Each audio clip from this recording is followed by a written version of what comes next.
a bar in Portland called the Sports Bra, and the owner is a Vietnamese woman's.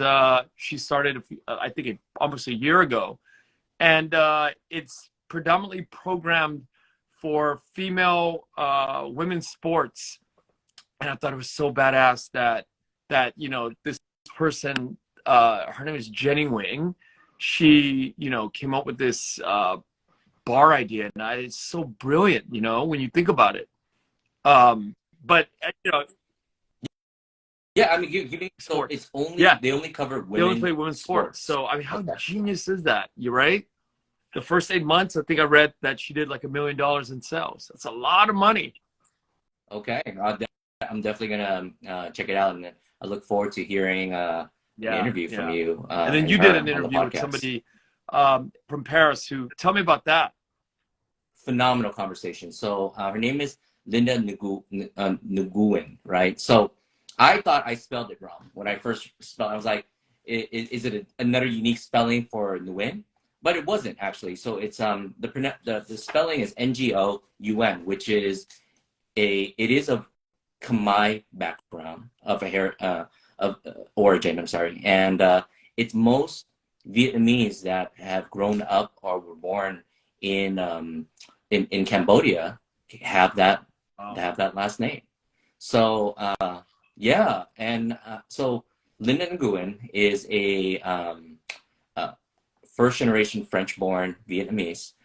She has traveled throughout Asia, lived in Asia for over 10 years, not in Vietnam. She lived in Singapore, she lived in Hong Kong and different places. But she felt that she felt a calling to go back to France and start her career there. So what Bunmi Media it covers is it covers actually a wide topic of within the Asian diaspora, because within the French community, there's not so much of this Vietnamese community, Laotian community, Cambodian community, and so forth. The Asian diaspora kind of all there's not well, number one, the media landscape that focuses just on specific groups is very little. So that's even the new digital. So she felt there's a opportunity in the space to share these different stories. So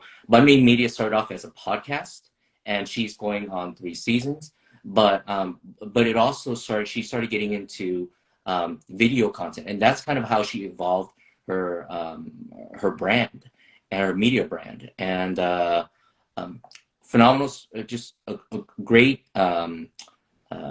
dynamic speaker. Her English is, she felt it was rusty, but her English was really well. And she where she started seeing where her media company started getting more international attention was when she started transcribing her content into English as well. So and I said that was when it was actually I was able to start understanding more of the content, because can't really listen to the podcast in transcribe, but her videos are subtitled And in how did you English. say you stumbled on her content? So actually, it was a little bit of both. So she started following VidQ. She interviewed Chu Hiep, who was the French actor that was Got it. in He's the Accidental Driver. She shared with that clip to VidQ and said, "Hey, what are your thoughts on it?" And then I kind of just, checked out all her content and was just blown away about the production quality. Why the term? So that's the first obvious, like why Bunmi? She goes, because in France I'm not French enough, and in Vietnam I'm not Vietnamese enough. So Bunmi is a fusion of the two. So yeah. that's a really unique French term. I mean, French Vietnamese term. We can't call Yeah, ourselves yeah. banh mi. It He's doesn't make any sense. But out of the yeah, Midwest. I think Detroit, Michigan, Chicago. Oh yes, but he goes with Banh Mi Chronicles. But I just find it fascinating that they're both Cambodian Vietnamese. Yeah, hmm, so very cool. absolutely. So speaking of the Midwest, there's this big event out in Carthage, Missouri, and you haven't heard about it, right? Okay, now that I was just thinking about it. I know about it as like a Big big Catholic. Did you grow up religious or Catholic, Catholic. Johnny? Okay. I grew There's up this Catholic, yes. huge Catholic thing that happens out in Missouri the first week of August of every year since 1978. And I used to go as a teenager when I was like practicing Catholic as a child and teenager. And it used to be so cool because it's like one big tent city. I imagine like a refugee camp. And it was dirty, it would rain, and it's like really humid, but it was so fun. And I remember the years that we were there, it was like maybe 70,000, 60,000, 40,000 people. I heard it's now up to 100,000 people. So I am planning to go this August 3rd is the kickoff on a Thursday. So I'm thinking about going, and I think that if anybody out there is going to that, I would love to be in touch and be in contact with. It's the Marian Days out in Carthage, Missouri. Do you know if there's ever been a piece done about the origin of I, that I, of I don't that know if event there's and why Missouri? a thing on it at all. So we like to kind of highlight Yeah. excellence and sport in sports, right? So one thing that we haven't talked about was this young woman out of Texas, Vietnamese American golf player. She's now playing in the majors. Her name is Yeah. Lila Vu.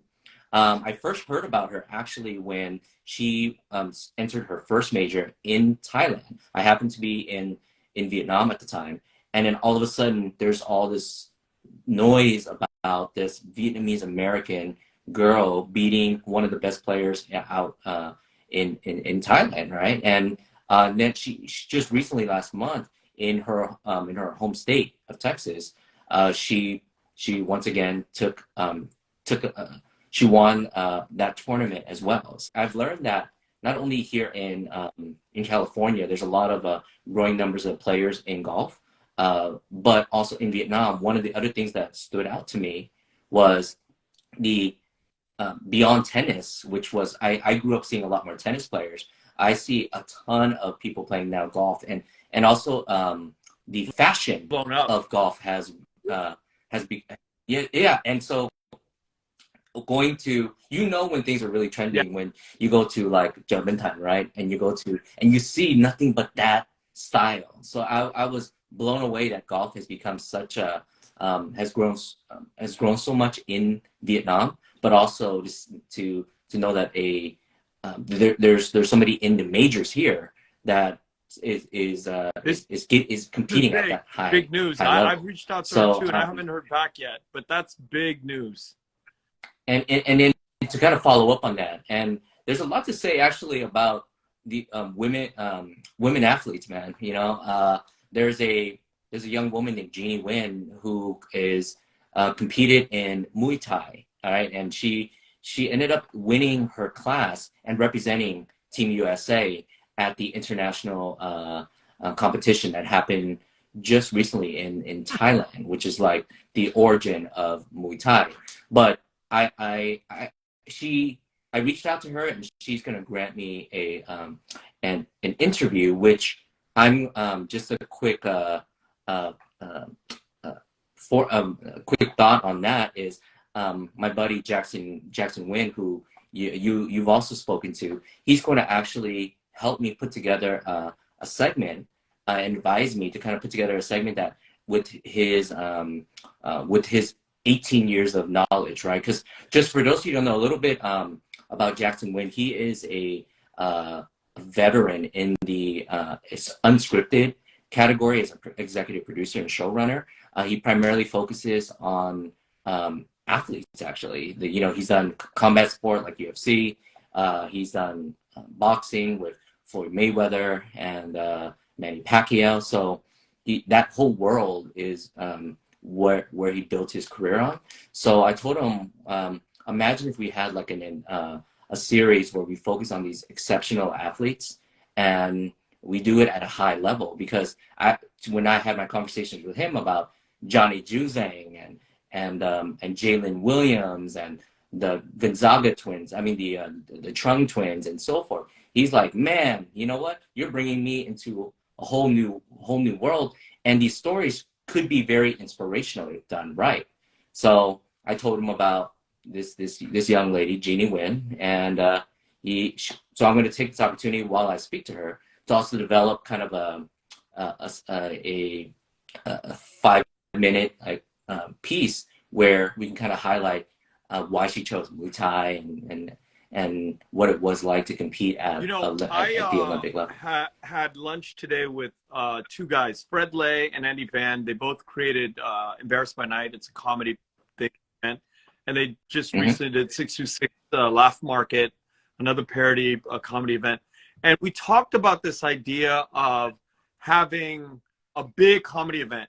And I'm thinking, as you're talking about Jeannie and you're talking about Lila or Lilia, I'm thinking about how perhaps when you have names that achieve these big things, how quickly or how slowly things sort of become mainstream is a very tricky conversation if you think about it, right? Like when you think back to like Dat Nguyen of the NFL, he played for the Dallas Cowboys. That's like national mainstream kind of media, big time sports team. You know, America's team is, you know, Dallas Cowboys. But pardon me. But when we're thinking about like golf, or when we're thinking about like some MMA sports, Muay Thai or something like that, or comedy, what does it take to blow these names up? Is it repetition? Is it getting guys like Jackson on board to get it produced? What does it take to get a name like Lila or Ginny to become world names in the marquee? Well, I think it starts with first the community, us guys who put an emphasis on it. I think oftentimes these stories come to us because we're also we're welcoming it, but we're seeking it. So I think I'm kind of now, and this is what I was speaking with Linda about, I kind of feel like since this is the path that I'm choosing, I want to be able to ask the professionals or the folks that could advise and are offering to advise, and allowing them to do so that we can use our platform, which a lot of people recognize are places where they're looking for this type of content, and kind of normalizing their names into our world. Well, what other kind of pushes does it need to have in terms of money, in terms of brand visibility? What kind of push from like big sponsorship, big names that can elevate these people, you know, or does it just take a lot of time? For example, I actually, and you touched on something that I've also come to realize. Like, I used to have this very interesting relationship when it comes to asking for money for sponsorship.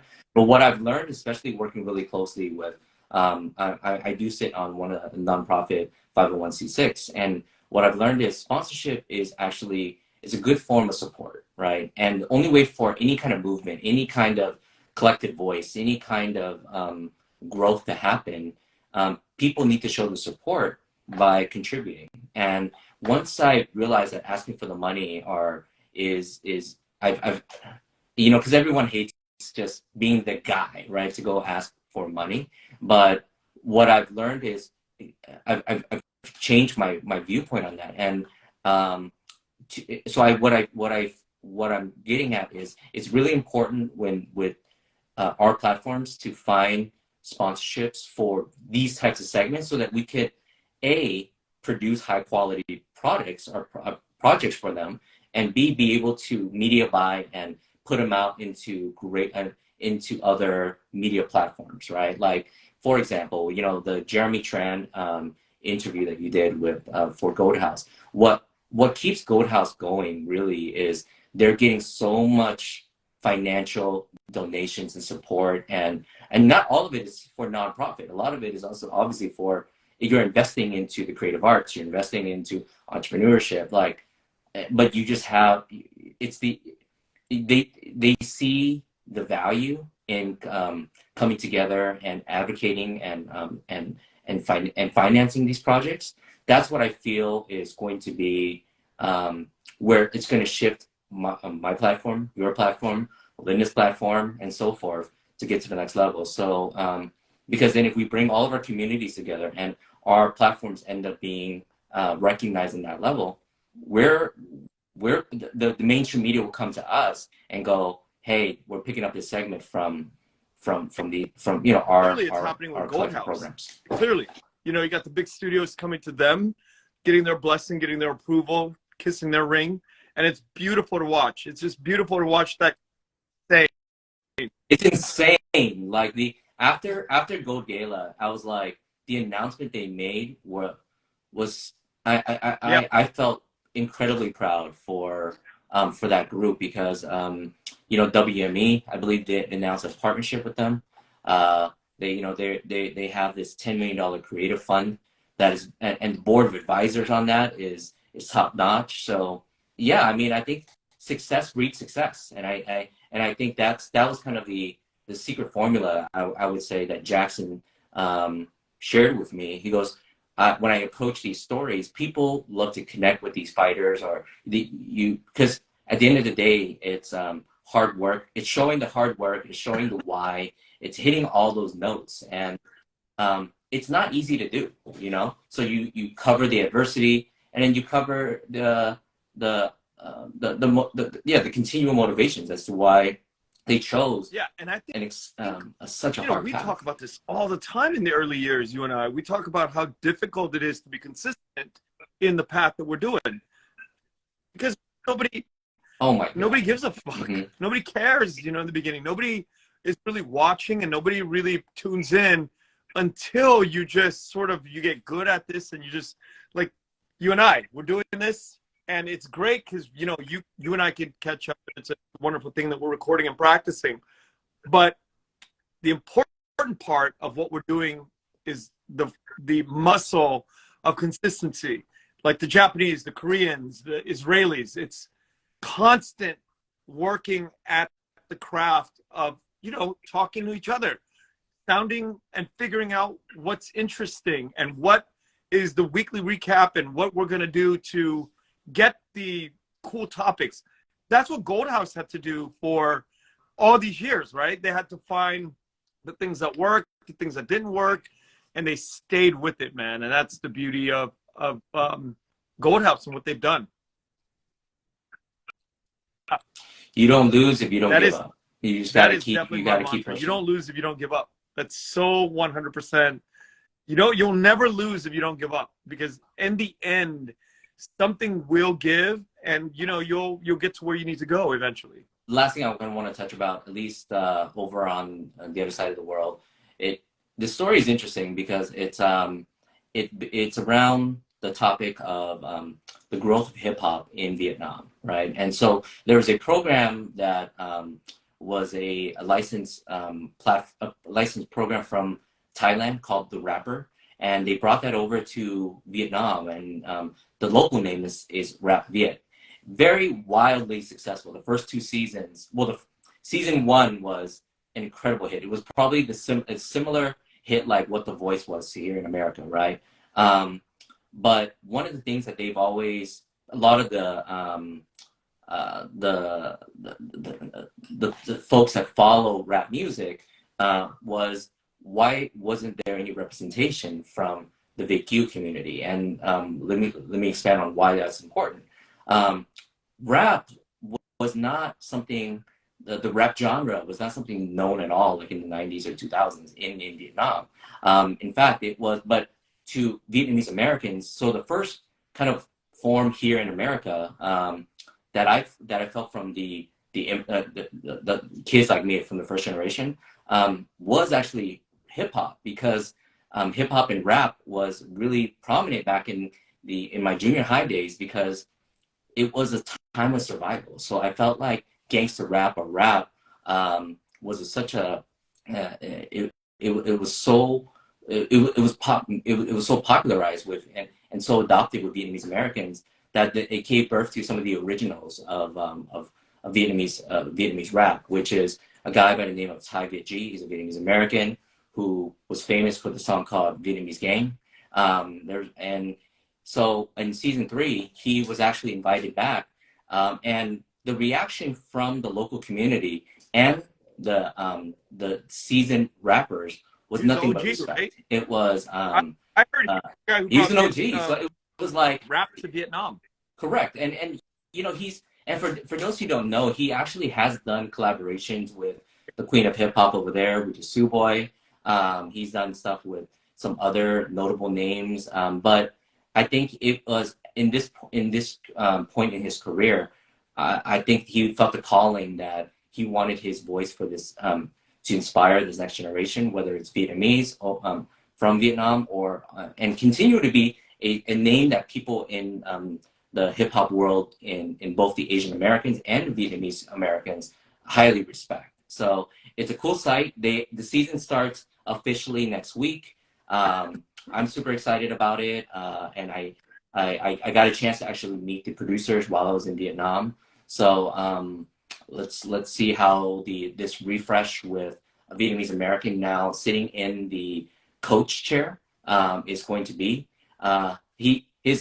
What was interesting was he still chooses to speak English on the show, even though he does speak Vietnamese. I think you know, for most of us, and I know you're much more comfortable with Vietnamese, but when you're in an in-language platform, you kind of still have this. You shy away from using Vietnamese because you don't want the Vietnamese to criticize. And what I have learned is, as long as you try, and this is what I respect, like foreign guys who live in Vietnam, such as Phuc Map, who is, you know, what I've learned is the attempt is much more respected, right, than you mispronouncing and so forth. So I'm going to, if I do Vietnamese press or media, I will continue to try my best to speak entirely in Vietnamese. But yeah, you Thank you, you do it well. and I'm glad you brought that up because, well, I'm not talking about me speaking Vietnamese well. I'm glad that you brought up the Phuc Map of the world, Aaron Torontos of the world. These guys. Oh, Aaron Toronto speaks Vietnamese. My mom. Amazing though. I mean, man. it's just his vocabulary and his knowledge, and he's like 2 years younger than me. But the point is this: what you just said is the will to show that that in the good faith and the goodwill of showing that you speak Vietnamese and you're born here and you didn't grow up in Vietnam. That is the beauty, I think, of languages, right? Like you're trying to just communicate.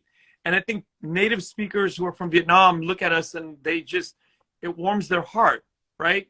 Because we think of like it does. People who speak English and they're trying, you know, we don't think of it as being cool because I don't know why. That's just the way Americans think.